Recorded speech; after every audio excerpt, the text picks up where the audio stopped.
Pradeep Joseph കൂടി ചേരുന്നുണ്ട്. പ്രദീപ്, അങ്ങനെ ഇനി നമുക്ക് ഈ ശസ്ത്രക്രിയ പൂർത്തിയാകണം. തിരുവനന്തപുരത്തെ സ്വദേശിയുടെ ആ ഹൃദയം വളരെ വിജയകരമായി തന്നെ അടുത്തൊരു ജീവനിലേക്ക് പകർന്ന് സുസജ്ജമാവുകയും ചെയ്യണം. അങ്ങനെ എല്ലാ ക്രമീകരണങ്ങളും പൂർത്തിയായി ഇപ്പോൾ സംവിധാനങ്ങളൊക്കെ തന്നെ വളരെ ഉണർന്ന് പ്രവർത്തിച്ചുകൊണ്ട് നമ്മൾ മുൻപൊക്കെ കണ്ട ദൗത്യം പോലെ തന്നെ ഒരു വിജയപ്രാപ്തിയിലേക്ക് എത്തുമെന്ന എല്ലാ സാധ്യതകളും ഉണ്ട്, കാണുന്നുണ്ട് ഈ നിമിഷമല്ലേ?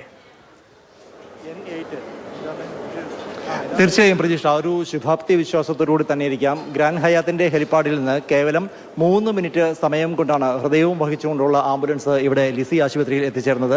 എറണാകുളത്തെ വിവിധ പോലീസ് സ്റ്റേഷനുകളിലെ പ്രത്യേകിച്ചും എറണാകുളം നോർത്ത് പോലീസ് സ്റ്റേഷനിൽ നിന്നുള്ള പോലീസിന്റെ എസ്കോർട്ട് ഉണ്ടായിരുന്നു, CRV വാഹനങ്ങളുണ്ടായിരുന്നു. അങ്ങനെ ഒരു തടസ്സങ്ങളും കൂടാതെ 3 മിനിറ്റ് കൊണ്ട് ഹൃദയവും വഹിച്ചുകൊണ്ടുള്ള ആംബുലൻസിന് ലിസി ആശുപത്രിയിൽ എത്തിച്ചേരാൻ സാധിച്ചു. ആംബുലൻസ് എത്തിയ ഉടൻ തന്നെ ഹൃദയം ആശുപത്രി അധികൃതർ ഏറ്റുവാങ്ങി.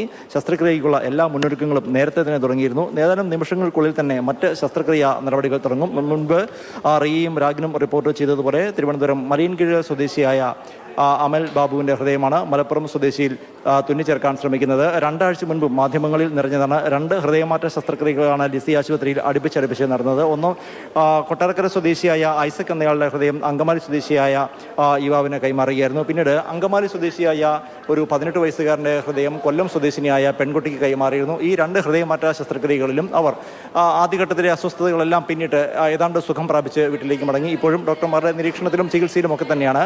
ആ വാർത്തകൾ മായും മുൻപ് തന്നെയാണ് ഇപ്പോൾ വീണ്ടും ഒരു ഹൃദയമാറ്റ ശസ്ത്രക്രിയ കൂടി. നേരത്തെയും ഇത്തരത്തിൽ ഹെലികോപ്റ്ററിൽ മറ്റ് സ്ഥലങ്ങളിൽ നിന്ന് ഹൃദയം എറണാകുളത്ത് എത്തിച്ച് അവിടെ നിന്ന് അതിവേഗം ഈ ലിസി ആശുപത്രിയിൽ എത്തിച്ച് ഹൃദയമാറ്റ ശസ്ത്രക്രിയകൾ നടന്നിട്ടുണ്ട്. അവരൊക്കെ തന്നെ സുഖം പ്രാപിച്ചു വരുന്നു എന്നുള്ളതാണ് ഏറ്റവും ആശ്വാസകരമായ ഒരു വാർത്തയെന്ന് പറയുന്നത്. ഡോക്ടർ ജോസ് ചാക്കോ പെരിയപ്പുറത്തിൻ്റെ നേതൃത്വത്തിലാണ് ഇത്തവണയും ഈ ഹൃദയമാറ്റ ശസ്ത്രക്രിയകൾ നടക്കുന്നത്. അതിനുള്ള മുൻ ഒരുക്കങ്ങൾ എല്ലാം തന്നെ പൂർത്തിയാക്കിയിരുന്നു. ഈ ഹൃദയവുമായി വന്ന ആംബുലൻസിന് വഴിയൊരുക്കിയത് ഇവരൊക്കെയാണ്. ഈ എറണാകുളം നോർത്ത് പോലീസ് സ്റ്റേഷനിൽ നിന്നുള്ള ഉദ്യോഗസ്ഥർ, ഈ ഡ്രൈവർ, മറ്റ് ആശുപത്രി അധികൃതർ എല്ലാവരും ചേർന്നാണ് ഇതിനുള്ള മുന്നൊരുക്കങ്ങൾ എല്ലാം നടത്തിയത്.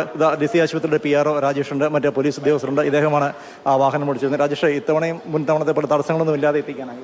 ഒന്നുമില്ലാതെ തന്നെ ഇവിടെ എത്തിക്കാൻ സാധിച്ചു. അത് ഇദ്ദേഹത്തിൻ്റെ പോലുള്ള ആളുകളുടെ എല്ലാം പ്രയത്നം ഏറ്റവും എടുത്തു പറയേണ്ട ഒരു കാര്യമാണ്. നമുക്ക് ഗ്രീൻ കോറിഡോർ ഉണ്ടായിരുന്നു. ഒരു തടസ്സമില്ലാതെ ഇവിടെ കുറഞ്ഞ സമയം കൊണ്ട് തന്നെ എത്തിക്കാൻ സാധിച്ചു. ശസ്ത്രക്രിയ കാര്യങ്ങൾ എപ്പോൾ തുടങ്ങും? ശസ്ത്രക്രിയക്കുള്ള എല്ലാ തയ്യാറെടുപ്പുകളും ഓൾറെഡി ചെയ്തു വെച്ചിരുന്നു. ജോസ് ചാക്കോ പെരിയപ്പുറം സാറിൻ്റെ നേതൃത്വത്തിലുള്ള ടീം ഇവിടെ സജ്ജരായിരുന്നു. ശസ്ത്രക്രിയയ്ക്ക് ഉള്ള ഒരുക്കങ്ങൾ ഞങ്ങൾ ചെല്ലുമ്പോൾ തന്നെ അത് ആരംഭിച്ചു കഴിഞ്ഞത്. ഇത് അദ്ദേഹം രജിസ്റ്ററാണ് അതിൻ്റെ ട്രാഫിക്കും മറ്റു കാര്യങ്ങളെല്ലാം കൈകാര്യം ചെയ്തത്. ഇതായാലും തടസ്സങ്ങളൊന്നും കൂടാതെ കഴിഞ്ഞ പ്രാവശ്യത്തെ പോലെ നമുക്ക് സുഗമമായി അല്ലേ? അല്ല സാർ, ഇത് ഞങ്ങളെ സംബന്ധിച്ചിടത്തോളം ഒരു നന്മയാണല്ലോ. തീർച്ചയായും രാവിലെ തന്നെ കമ്മീഷണർ വിമലാദിത്യ സാറ് ഞങ്ങൾക്ക് നിർദ്ദേശം തന്നത് കൺട്രോൾ റൂമിനും ട്രാഫിക്കിനും Mulavukad central north police station നിർദ്ദേശം തന്നത് യാതൊരു തടസ്സവുമില്ലാതെ. ഇതൊരു നന്മയാണ്, ഡ്യൂട്ടിക്കും അപ്പുറം. തീർച്ചയായും ഇതൊരു നന്മയാണ്. ആ നന്മ നടത്താൻ എല്ലാവരും തയ്യാറാവണം എന്ന് പറഞ്ഞപ്പോൾ പ്രദീപനെ പ്രത്യേകാൽ ഞാൻ തന്നെ താല്പര്യമെടുത്ത് പ്രത്യേകാൽ വേറൊരു ഡ്യൂട്ടിയിലായിരുന്നു മാറ്റി പ്രത്യേകം പ്രദീപനെ തന്നെ ഞാൻ കൊണ്ടുവരുമായിരുന്നു. അതിൻ്റെ ഗുണം കിട്ടി പെട്ടെന്ന്. അതിൻ്റെ ഗുണം എന്ന് പറഞ്ഞാൽ അത്ര സേഫായിട്ട് വേഗതയിലെത്തിക്കാൻ പ്രദീപനുള്ള ഒരു ചടുലത അത് മറ്റാർക്കെങ്കിലും ഉണ്ടെന്ന് എനിക്ക് തോന്നിയില്ല. അപ്പോൾ അതുകൊണ്ടാണ് ഞാൻ ആ പ്രദീപനെ സെലക്ട് ചെയ്തത്. നേരത്തെയും പ്രദീപായിരുന്നല്ലേ? എത്ര നാളായി ഇവിടെ ജോലി ചെയ്യുന്നു? ഞാനിപ്പോൾ ഒരു 8 മാസം കൊണ്ട്.